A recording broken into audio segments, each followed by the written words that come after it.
Salut! Est-ce que tu sais quel est le facteur limitant en général quand on soulève des trucs ou qu'on s'entraîne à des exercices de force? C'est le grip, la poigne quoi. Et alors c'est pas trop vrai quand on bosse avec des barres de 28 mm standard, mais dès qu'on veut arracher des pierres, des sacs de sable ou agripper des kimonos, là le grip ça peut devenir un facteur limitant assez rapidement. Alors dans mes routines de grip, moi j'ai quelques exercices, il y a pincer des disques et des planches avec des poids accrochés au bout, ça c'est pour bosser le pouce. Il y a tenir des gros diamètres, pareil avec de la charge sur loading pin.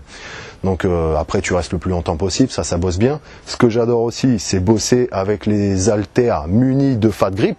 Donc les fat grip, c'est des trucs qui permettent d'avoir des poignées de 5 ou 6 cm, donc beaucoup plus grosses que les 28 mm standard. C'est super dur à tenir et du coup ça te permet de bosser en même temps que de faire ton programme habituel, mais par exemple sur tes curls ou sur tes rowing aux haltères à un bras ou deux bras ou des tas d'autres trucs, shrug, tout, ça te permet de devoir fournir un effort supplémentaire pour tenir tes haltères. Et comme ils sont lourds, t'as vraiment pas envie qu'ils tombent par terre sur ton sol, donc en général, t'es bien accroché et ça te fait bien travailler les avant-bras. Mais il y a un exercice encore mieux, différent quoi, que j'adore faire.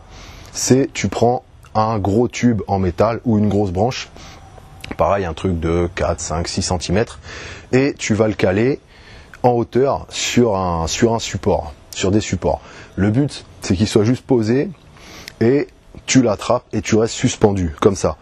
Et le truc c'est que comme il n'est pas fixé, il va avoir tendance à rouler, donc ton ouverture de main elle va être vers le haut. Ça fait que ça devient assez hardcore à maintenir. Et dès que tu vas lâcher un petit peu, le tube va rouler encore plus. Donc là, c'est intenable. Donc tu as vraiment besoin de rester agrippé et de pas lâcher d'1 millimètre. Fais ça, tu restes le plus longtemps possible, quelques secondes. Tes temps vont augmenter. Une fois que tu es à l'aise, tu peux commencer à taper des tractions dessus.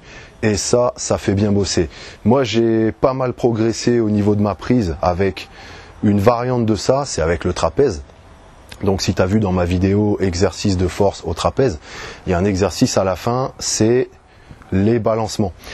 Donc moi je me suis fait un trapèze un petit peu épais, ça fait que quand tu te balances, c'est un petit peu difficile de le tenir. Et bon, moi je fais ça dans mon jardin, autour il y a des pierres et tout, il y a pas de protection par terre, donc si je lâche, je m'éclate par terre. Alors quelque part, il y a un petit réflexe de survie du corps. C'est un exercice qui je pense va te faire progresser, essaye ça. Et après, tu vas devenir un broyeur à ordures si tu fais de la lutte, du sambo ou du combat au sol, de quelque façon que ce soit, ça va bien t'aider. J'espère que ça t'aidera. Mets-moi un comment en dessous si tu as une remarque ou une question. A plus.